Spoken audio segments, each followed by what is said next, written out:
Hello my dear students. તો હવે આપણે આજના લેક્ચરમાં એક નવો કન્સેપ્ટ સ્ટાર્ટ કરી અને એ કન્સેપ્ટનું નામ છે વિકલન. જુઓ, આપણે ફિઝિક્સમાં બે મેઇન પ્રક્રિયા આવે છે, એક છે સંકલન અને એક છે વિકલન. તો એમાંથી આપણે વિકલન ભણીશું. ધ્યાન રાખવું વિદ્યાર્થી મિત્રો કે સંકલન અને વિકલનની જે બે પ્રક્રિયા છે એ આવે છે ગણિતમાં. 12 સાયન્સ મેથ્સમાં આ ટૉપિક આવે છે, પણ ફિઝિક્સમાં આપણે 11મા ધોરણથી વિકલનનો ઉપયોગ થાય છે, માટે આપણે વિકલન સ્ટાર્ટ કરીએ. હવે વિકલન સમજવા માટે સૌથી પહેલાં તમારે એનું બેઝિક સૂત્ર સમજવું પડે. એનું બેઝિક સૂત્ર છે d/dx of x raised to n is equal to n x raised to n-1. આ એનું બેઝિક સમીકરણ છે, મેઇન સમીકરણ. તો આ સમીકરણને સમજીએ પહેલાં કે આ શું કહેવા માંગે છે. તો એમાં જુઓ કે d/dx એટલે શું.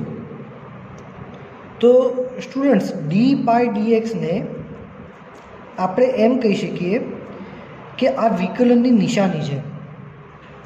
જેમ કે આપણે એમ કહીએ કે 3 + 2 = 5. તો આ સરવાળો કેવો નિશાની છે સરવાળાની. આ શું છે? સરવાળાની નિશાની છે. એવી રીતે વિકલનની નિશાની છે આ. હવે આખું સમીકરણ સમજવું કેવી રીતે. મારે x raised to n નું વિકલન કરવું છે. x raised to n નું વિકલન કરવું છે. થોડું હજી આપણે ડિટેલમાં જઈએ. મારે x raised to n નું x ની સાપેક્ષે વિકલન કરવું છે. આ હવે થયું perfect. x raised to n નું x ની સાપેક્ષે વિકલન કરવું છે. બરાબર? એટલે જરૂરી નથી કે d/dx થાય. આપણે આમ પણ કરી શકીએ છીએ કે ભાઈ d/dy y raised to n is equal to n y raised to n-1. બરાબર? તો હવે શું થાય? મારે y raised to n નું y ની સાપેક્ષે વિકલન કરવું છે. આ આગળ જે તમે d/d લખો ને, એમાં x હોય તો x ની સાપેક્ષે વિકલન કરવું છે, y લખ્યું હોય તો y ની સાપેક્ષે વિકલન કરવું છે, એમ એનો અર્થ થાય. બરાબર? ધારો કે જો તમારે x ની સાપેક્ષે વિકલન કરવું છે તો સમીકરણમાં અહીંયા રકમમાં x હોવું જરૂરી છે. અહીંયા y ની સાપેક્ષે વિકલન કરવું હતું તો અહીંયા મેં y લખ્યું. રેડી? હવે વિકલનમાં થાય શું? તો કે આ વિકલનનો જવાબ છે. જેમ 3 + 2 શું થાય? તો કે ભાઈ 5 થાય. એમ x raised to n નું x ની સાપેક્ષે વિકલન શું થાય? તો કે આવું થાય. આ શું છે? ચલો આ સમજીએ. વિકલનમાં શું થાય? જે પણ ઘાત હોય એને ધક્કો મારીને આગળ લઈ આવવાની. એટલે જે પણ ઘાત હતી એને આપણે આગળ લઈ આવ્યા એટલે શું થઈ ગયું? nx. અને જે પણ ઘાત હોય એમાંથી એક ઓછી કરી દેવાની એટલે n-1. હવે એક ઉદાહરણ લઈએ તો તમને આમાં ખ્યાલ આવશે. ઉદાહરણ d/dx of x raised to 5. તો શું થાય? વિકલનમાં આપણે આને વાંચીશું કેવી રીતે કે x ની 5 ઘાતનું x ની સાપેક્ષે વિકલન કરવું છે. હવે વિકલનમાં થાય શું? તો શું કીધું હતું મેં કે જે પણ ઘાત હોય એને પહેલાં આગળ લઈ આવવાની. એટલે 5ની લઈ આવો આગળ લઈ આવો, 5x. અને જે પણ ઘાત હોય હે ને, આ 5x અને જે પણ ઘાત હતી એમાં એક ઓછી કરી દેવાની. એટલે આપણે અહીંયા શું થઈ જશે? 5-1. એટલે જવાબમાં શું આવે? 5x raised to 4. આ થઈ ગયો તમારો આન્સર, જવાબ. એવી રીતે એક બીજું ઉદાહરણ લઈએ. d/dx of 15x raised to 4. બરાબર? ચલો આનું વિકલન કેવી રીતે થાય? તો આના વિકલનમાં જુઓ, સૌથી પહેલાં જુઓ 15 શું છે? તો કે 15 અચળ સંખ્યા છે. અચળ સંખ્યાનું વિકલન થાય નહીં, એટલે એ અચળ સંખ્યા ક્યાં લઈ લઈશું આપણે? 12, એટલે 15d/dx(x⁴). રેડી? આમાં તો કોઈ અચળ સંખ્યા હતી નહીં, એટલે સીધું આપણે વિકલન કરી નાખ્યું. 5 આગળ લાવ્યા અને 1 ઓછું કરી નાખ્યું. પણ આમાં અચળ સંખ્યા છે, અચળને 12 લાવી દેવાનું. અચળ 12 લઈ આવો એટલે આટલું વધે.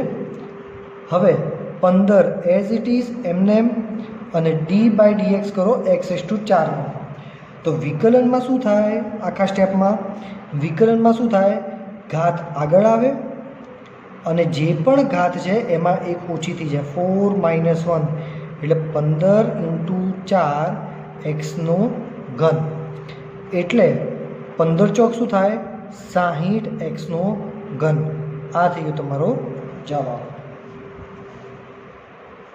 ખ્યાલ આવ્યો? ચલો હવે આપણે એક બીજું જોઈએ કે ભાઈ d/dx ઓફ 3x⁸. ચલો હવે ફટાફટ આપણે સોલ્વ કરીએ કે 3 બહાર આવી જાય તો વધે શું? d/dx of x⁸. તો વધે શું? 3. આનું વિકલન શું થાય? તો ભાઈ ઘાત આગળ આવે અને જે પણ ઘાત હોય એમાંથી એક ઓછી થઈ જાય, એટલે 8 - 1 એટલે શું થઈ જાય? 7. હવે ફટાફટ કરવાનું, એટલે 8 × 24 x⁻⁷. આ થઈ ગયો તમારો જવાબ. રેડી? ચાલો હવે d/dx ઓફ આપણે એક સારી એવી સંખ્યા લઈએ, અલગ સંખ્યા, તો ભાઈ √x. બરાબર? d/dx of √x. ભાઈ આનું વિકલન કેવી રીતે થાય? તો જુઓ, તો પહેલાં એ સમજો કે √x શું છે. યાદ રાખો, √x એને તમે આમ પણ લખી શકો છો, x⁻². કોઈ પણ સંખ્યાનું વર્ગમૂળ હોય એને તમે આમ લખી શકો છો. ચલો તો શું થયું? d/dx of x⁻². રેડી? ચલો તો શું થાય આમાં? વિકલનમાં શું થાય? તો કે ભાઈ ઘાત આગળ આવે, ઘાત આવે આગળ, અને જે પણ ઘાત છે એમાંથી એક ઓછી થઈ જાય. જેમ નોર્મલ વિકલન થતું હોય છે, આપણું આપણે કર્યા એ જ ટાઈપનું વિકલન આમાં થાય. ખ્યાલ આવે છે? ઘાત આગળ આવે એટલે 1/2 આગળ લાવ્યા, 1/2x, અને જે પણ ઘાત હોય એમાંથી એક ઓછી થઈ જાય. તો 1/2x⁻². હવે 1/2 - 1, ભાઈ 1/2 - 1 કરીએ તો શું થાય? તો આપણે અહીંયા ના ખબર પડે તો સાઈડમાં કરી દેવાનું કે 1/2 - 1 કરો તો શું થાય? તો હવે લસા લેવો પડે. આ બે અહીંયા જતા રહે તો 1 - 2/2 એટલે શું થાય? -1/2. આ થઈ ગયોનો જવાબ. તો એક્સની કઈ ઘાત આવે? -1/2. એટલે 1/2. હવે એક્સની માઇનસ ઘાત, તો આપણે આને આમ પણ લખી શકીએ 1/x⁻², હે ને? કારણ કે આ ઉપર જાય તો કેવી થઈ જાય? -1/2 ઘાત. તો એને નીચે લાવ્યા એટલે +1/2. એટલે પાછું આપણે આને શું લખી શકીએ છીએ? 1/2 1/. હવે આપણે કીધું ને કે એક્સની 1/2 ઘાત હોય તો શું લખાય? √x. એટલે એક્સની 1/2 ઘાત હોય એટલે શું લખાય? √x. એટલે આનો જવાબ આવ્યો 1/2 √x. રેડી? તો આ જે છે આનું સોલ્યુશન આ થયું. આ બધા વિકલન તમારે ઘરે લખવાના છે અને આની પ્રેક્ટિસ કરવાની છે. એટલે હોઈ શકે કે એક્ઝામમાં હું આ વખતે પૂછી પણ લઉં. ચાલો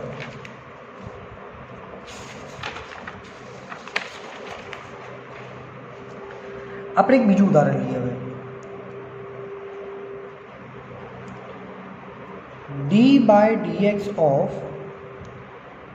x⁵ પ્લસ x⁴ પ્લસ 7.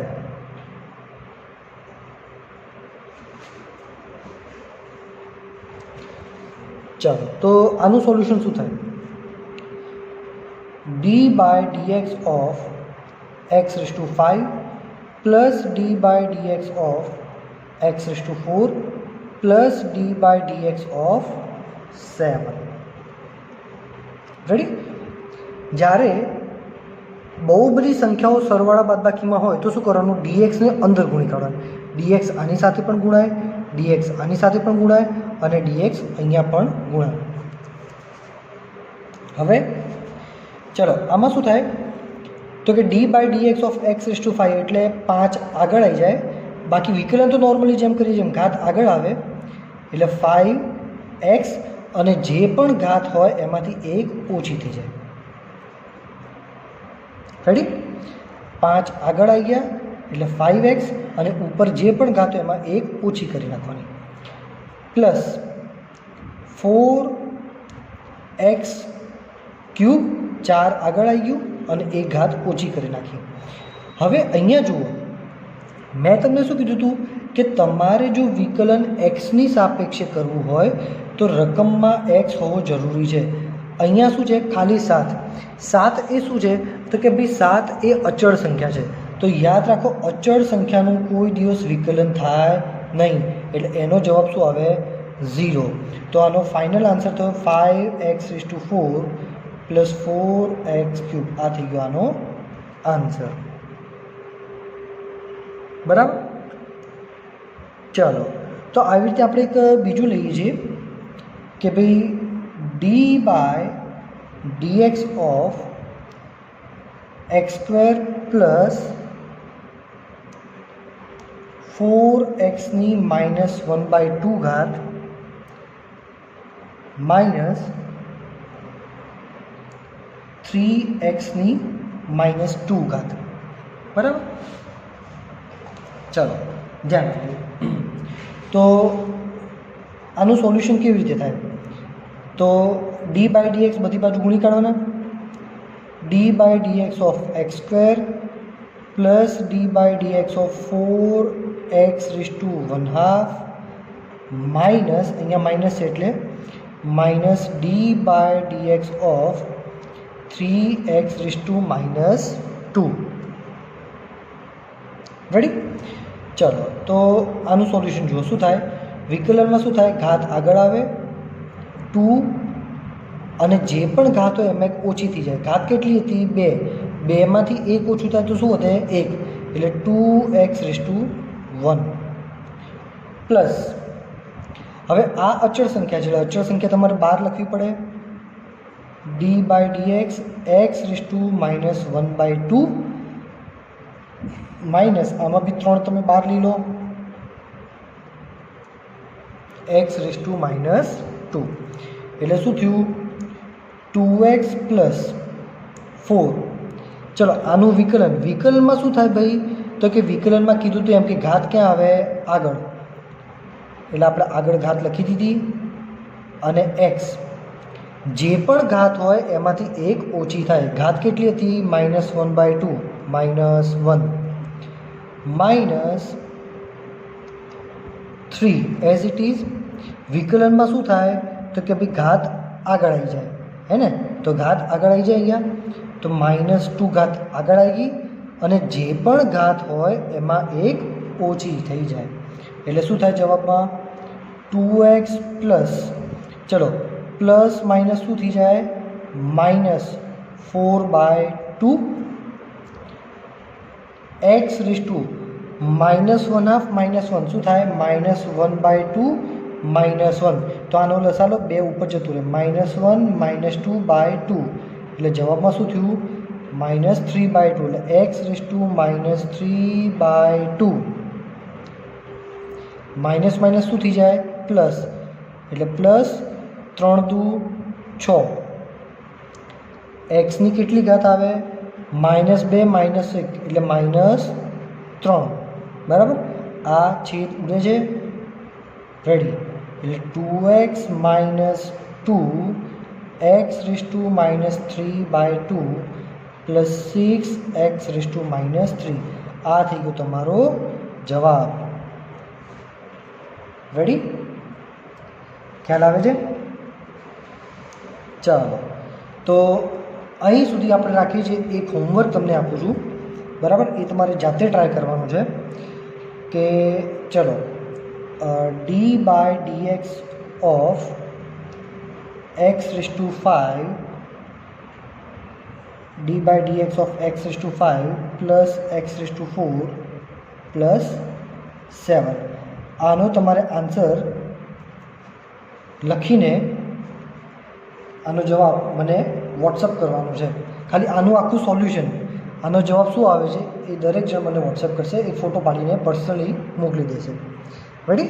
ચલો, આજના લેક્ચરમાં બીજું કોઈ ડાઉટ હોય તો તમે મને પૂછી શકો છો. Thank you very much my dear students.